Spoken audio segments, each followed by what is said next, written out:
Assalamualaikum warahmatullahi wabarakatuh. Alhamdulillahi haqqa hamdih wa syukru lillahi haqqa syukrih. Asyhadu an la ilaha illallah wa asyhadu anna Muhammadan abduhu wa rasuluh.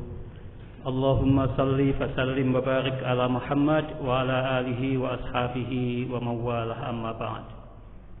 Ayyuhal hadirun, ittaqullah haqqa tuqatih wa la tamutunna illa wa antum muslimun. Para jamaah salat Isya dan Tarawih Masjid Raudhatul Jannah yang mudah-mudahan dirahmati Allah pada malam yang ke-9 Ramadan. Betul, masjid ini malam 9 ya? Oh, malam 8. Ngapunten. Alhamdulillah pada malam hari ini kita hadir di masjid yang sama-sama kita cintai ini dalam keadaan sehat walafiat. Mudah-mudahan Allah terus memberikan kesehatan, keafiatan kepada kita semua sehingga kita bisa menuntaskan ibadah Ramadan pada tahun ini dengan sebaik-baiknya. Para jamaah, saya pada malam ini diberi tema toleransi yang berkeadaban. Kalau kita bicara toleransi, sesungguhnya panduan dalam Al-Quran itu sangat tegas. Lakum dinukum waliyadin.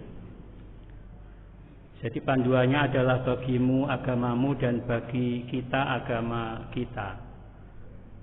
Sepanjang itu berkaitan dengan akidah dan ibadah, maka tidak ada yang bisa ditoleransikan.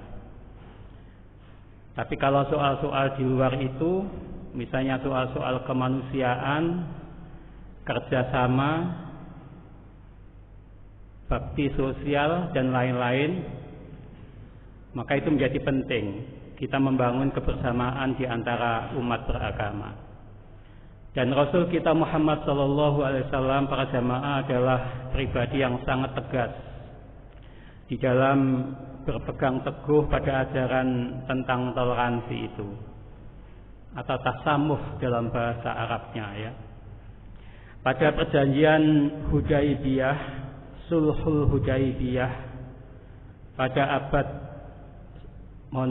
tahun ke-6 Hijriyah, ada peristiwa yang sangat menarik pada saat itu, di mana ada kesan Rasul dalam perjanjian Hudaibiyah itu banyak mengalah.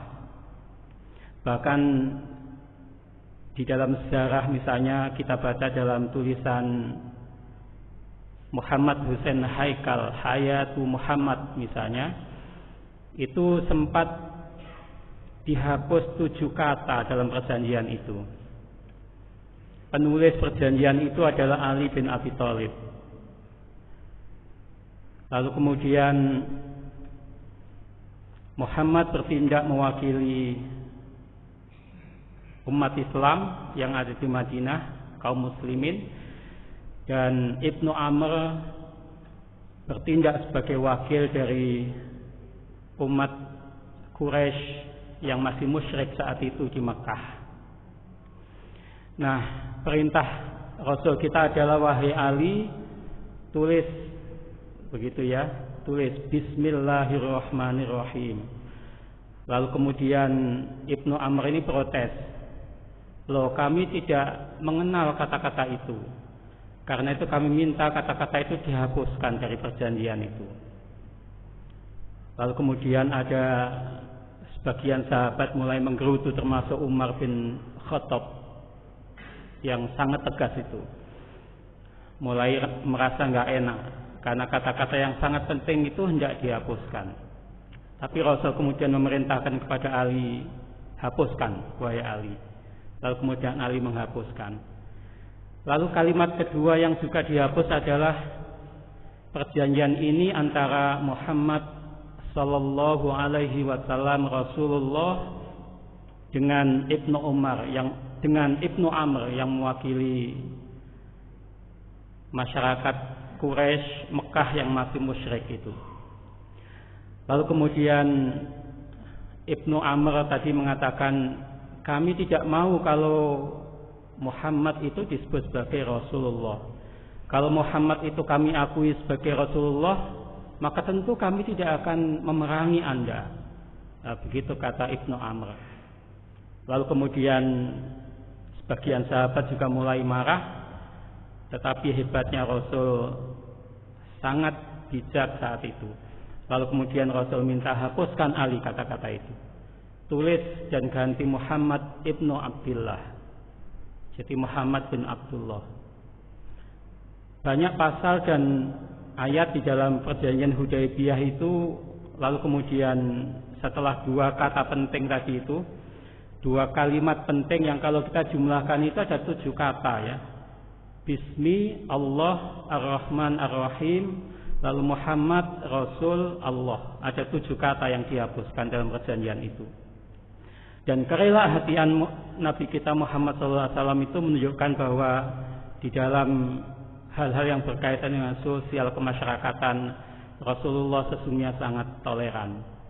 Tetapi ketika perjanjian Hudaybiyah itu dilanggar, Rasulullah sangat tegas, perangi gitu ya, diperangi.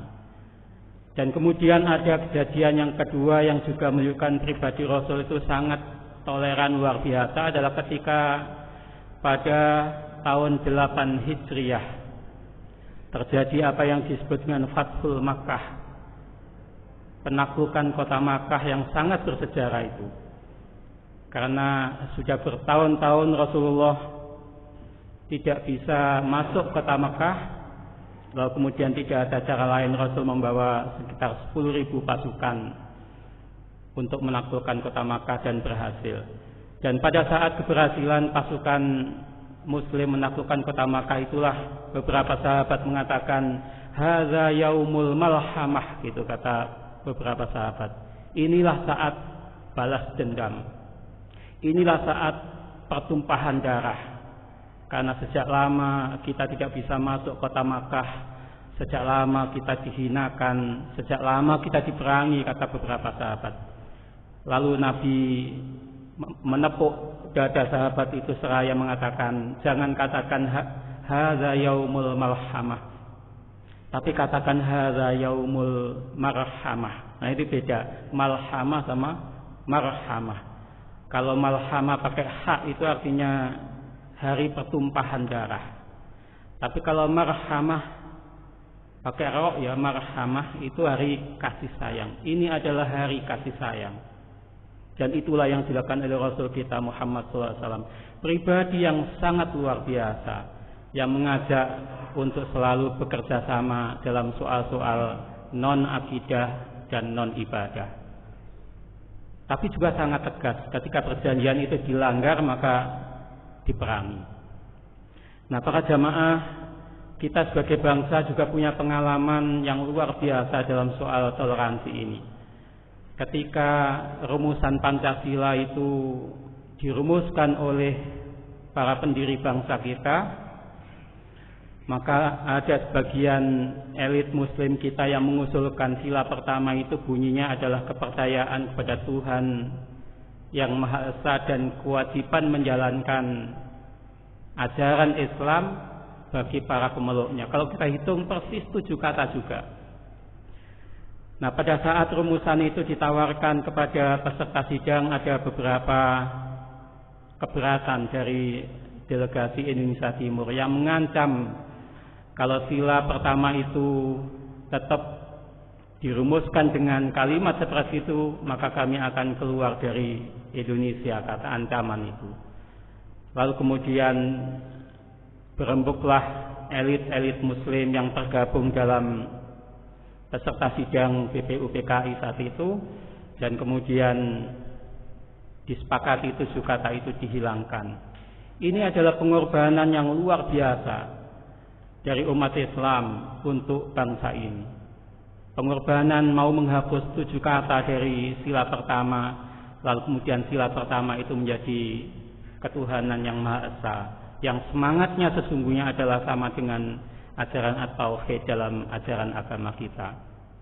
Karena itu para jamaah kaum muslimin rahimakumullah, menjadi penting kita memahami toleransi itu sebagai bagian dari ikhtiar kita semua untuk membangun kebersamaan, membangun silaturahim kemanusiaan, asal tidak dalam bidang akidah dan ibadah.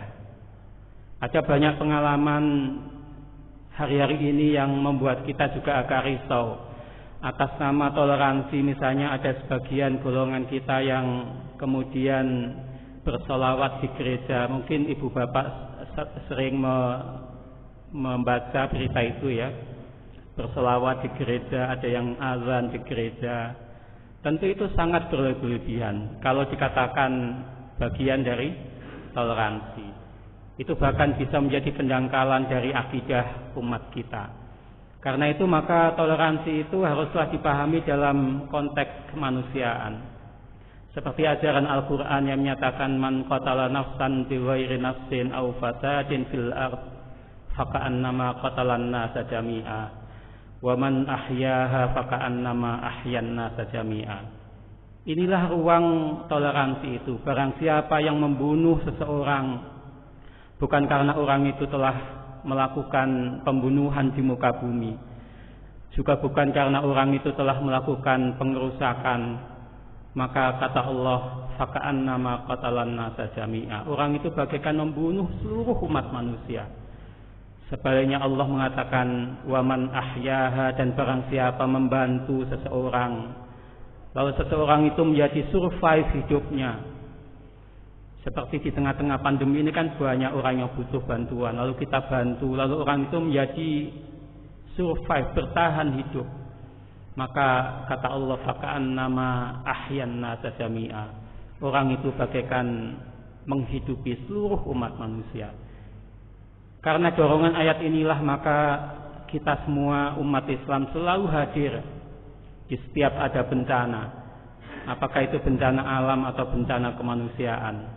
Kita membantu tidak pernah pandang agama, tidak pernah pandang etnis, tidak pernah pandang budaya, semua kita bantu.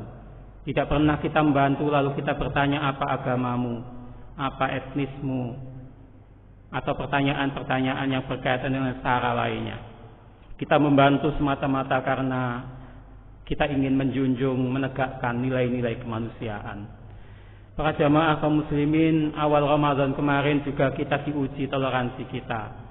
Sebagian ada yang mulai 1 Ramadan itu pada hari Sabtu tanggal 2. Ada yang hari Minggu tanggal 3. Bahkan sebagian tarekat kecil-kecil itu ada yang hari Senin ya.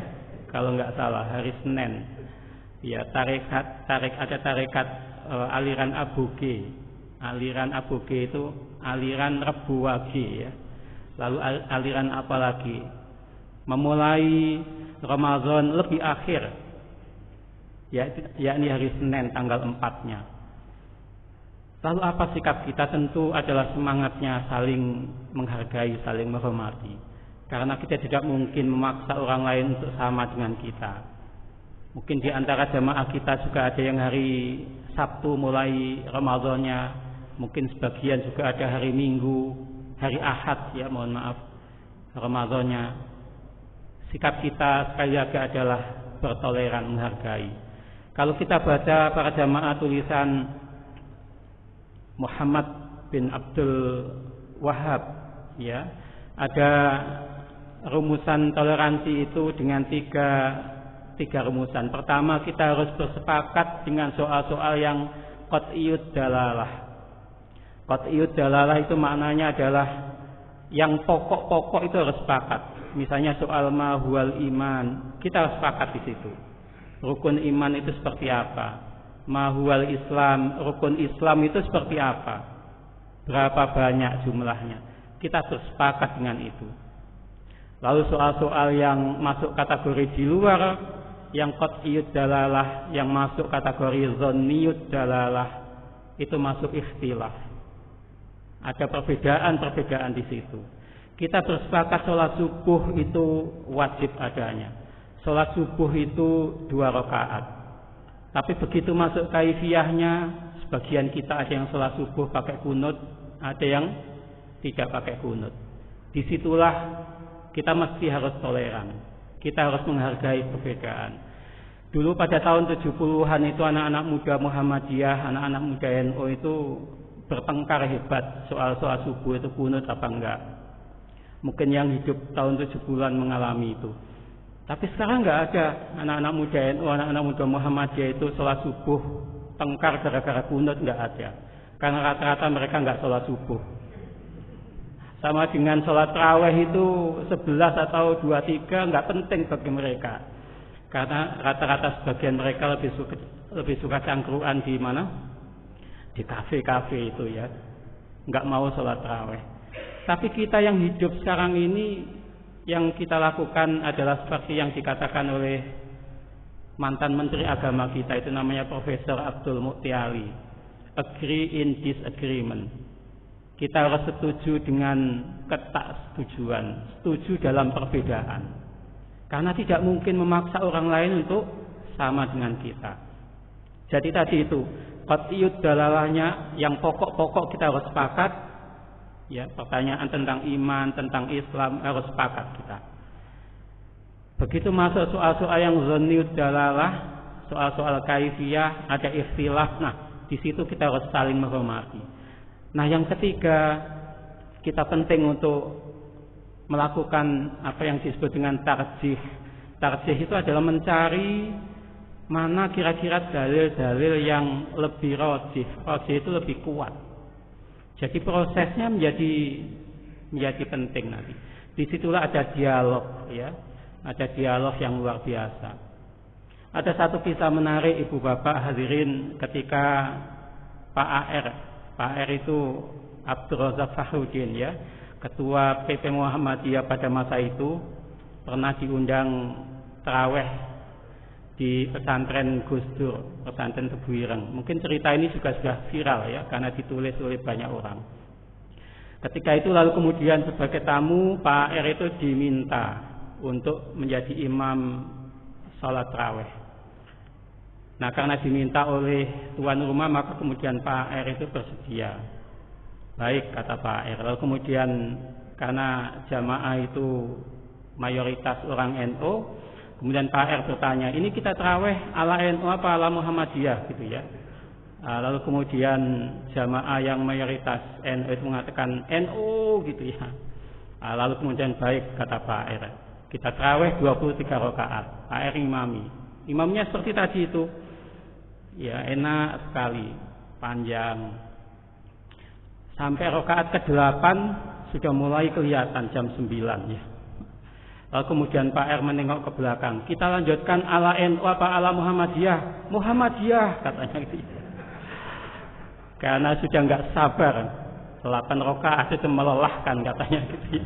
Mending yang 21 rakaat tapi cepat gitu ya. Karena itu jangan heran kalau ada tarawih 23 rakaat tercepat di dunia dan di akhirat itu ya. Yang 7 menit sempat viral kan itu ya di TV itu. Di Indonesia ini para jamaah kita harus bersyukur karena perbedaan-perbedaan itu disikapi dengan sangat dewasa. Sangat dewasa. Tidak pernah ada pertengkaran, tidak pernah ada perkelahian, pertempuran, apalagi pertumpahan darah. Perbedaan-perbedaan itu disikapi dengan sangat dewasa. Jam terbang kita dalam mensikapi perbedaan luar biasa, nggak ada masalah. Pemerintah menentukan begini, yang lain lagi tidak ada masalah. Tapi coba lihat kalau di negara lain, negara-negara Timur Tengah yang mayoritas Muslim itu, perbedaan-perbedaan itu bisa menjadi sumber bencana, bisa menjadi sumber peperangan. Jadi kalau ada kata-kata bijak yang mengatakan ikhtilafu ummati rahmah ya, perbedaan di kalangan umatku itu rahmat, maka bagi sebagian orang perbedaan itu bukan rahmat, tapi menjadi bencana. Karena itu Muhammad Asad, yang nama aslinya itu Leopold Weiss ya, mantan duta besar Pakistan untuk PBB, yang menulis buku yang sangat terkenal dalam bahasa Inggris judulnya The Message of the Quran itu, dia mengatakan ikhtilafu ummati rahmah itu maknanya adalah ikhtilaf di kalangan umat yang terdidik, terpelajar. Kalau umat yang terdidik terpelajar itu mengalami perbedaan atau perbedaan itu dialami oleh mereka yang terpelajar atau terdidik, maka perbedaan itu menjadi rahmat karena saling menghormati, saling menghargai. Tetapi kalau perbedaan itu di kalangan dialami oleh orang-orang yang tidak terdidik, tidak terpelajar, perbedaan itu bukan menjadi rahmat tapi menjadi bencana. Karena itu jangan heran kalau di kampung-kampung kita dulu itu kalau beda soal menutup menutup akhir pidato, satunya wabillahi taufiq wal hidayah, satunya apa itu yang teman-teman nahliin biasanya apa? Apa biasanya? Wallahul muwaffiq ila aqwamit thoriq ya. Itu enggak mau besanan itu orang desa itu ya. Gara-gara nutup pidatonya apa? Beda. Yang tadinya anaknya udah saling seneng, saling cocok, gara-gara tahu nutup pidatonya enggak sama, enggak mau besanan ya. Itu orang-orang yang tidak terpelajar, tidak terdidik. Karena itu tugas kita semua adalah mari kita jadikan diri kita, keluarga kita, anak-anak kita menjadi anak-anak keluarga yang terdidik, terpelajar. Kalau ada perbedaan-perbedaan, maka perbedaan itu akan disikapi dengan penuh kedewasaan, saling menghargai, saling menghormati. Mudah-mudahan apa yang saya sampaikan ada guna faedahnya untuk kita semua. Nasrun minallah, fathun qarib, wa basyiril mu'minin. Wassalamualaikum warahmatullahi wabarakatuh.